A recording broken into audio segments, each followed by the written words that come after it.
पिछले कुछ दिन से सोशल मीडिया के ऊपर रोज नामी एक पंजाब पुलिस की एहलकार का बहुत ज्यादा तस्करा हो रहा है और उनकी बहुत ज्यादा तस्वीर वायरल की जा रही हैं। मैरी रोज ने चंद ही रोज कबल अपनी जिंदगी अपने ही हाथों खत्म की है और उन्होंने अपनी जिंदगी का खात्मा करने से पहले अपने कमरे के शीशे के ऊपर वाज़े तौर पर कुछ तहरीरें लिखी थी, जिनमें सबसे अहम पैगाम ये था कि उन्होंने अपनी वालिदा को कहा कि मेरी बेटियों की शादी किसी इंसान से करना। जिसके बाद मैरी रोज ने ऐसी गोलियां खा ली थी कि उनको अस्पताल मुंतकिल किया गया। डॉक्टर्स 1 घंटे से जायद उनकी जिंदगी बचाने की कोशिश करते रहे, उनका मैदा साफ करने की कोशिश करते रहे और उस वक्त भी वो पुलिस की वर्दी में थी, मगर उसके बावजूद भी डॉक्टर्स की तमाम कोशिशें जाया चली गईं और मैरी रोज इस दुनिया को छोड़कर हमेशा हमेशा के लिए चली गई। उसके शीशे पर लिखा पैगाम वाज़े तौर पर यह बताने के लिए काफी है कि उनका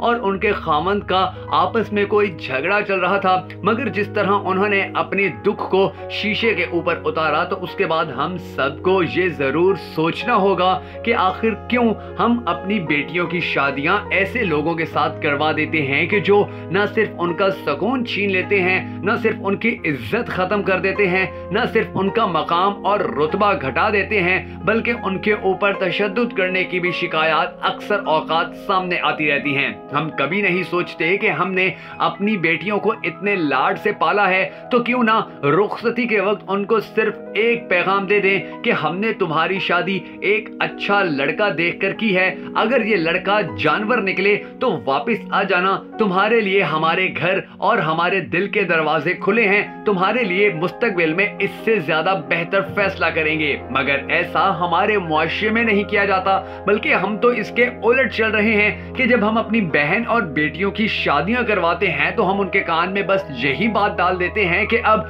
तुम्हारे वापसी के तमाम रास्ते बंद हैं और अब तुमने अपनी जिंदगी हंसी खुशी या दुखों के साथ जैसे भी गुजारो इसी मर्द के साथ गुजारनी है। और यही वो चीज है कि जो हमारी बहन बेटियों को फिर इस तरह मजबूर कर देती है कि वो भी मैरी रोज की तरह सख्त से सख्त फैसले लेने पर मजबूर हो जाते हैं। मैरी रोज एक इंतहाई खूबसूरत पुलिस ऑफिसर होने के साथ साथ एक इंतहाई मेहनती भी थी और वो जिस भी थाने में जाती थी वहां का थाना उनकी तारीफें करता था। उन्होंने बहुत बड़े बड़े काम भी किए थे, जिनमें से कई काम तो ऐसे हैं जो सोशल मीडिया पर बहुत ज्यादा सामने लाए जा रहे हैं। उन्होंने बहुत सी खवातीन को इंसाफ दिलवाने के लिए अपनी जेब से पैसा खर्च किया था। उन्होंने बहुत सारी खवातीन के घरों के मसले हल करवाने के लिए वो तमाम तर इकदाम उठाए कि जिनके बारे में सिर्फ सोचा जा सकता है। मगर इंतहाई अफसोस का मकाम है कि उनके अपने घर के हालात, उनके अपने शौहर के साथ ताल्लुकात इतने ज्यादा खराब चल रहे थे कि उनको अपनी जिंदगी खत्म करनी पड़ गई।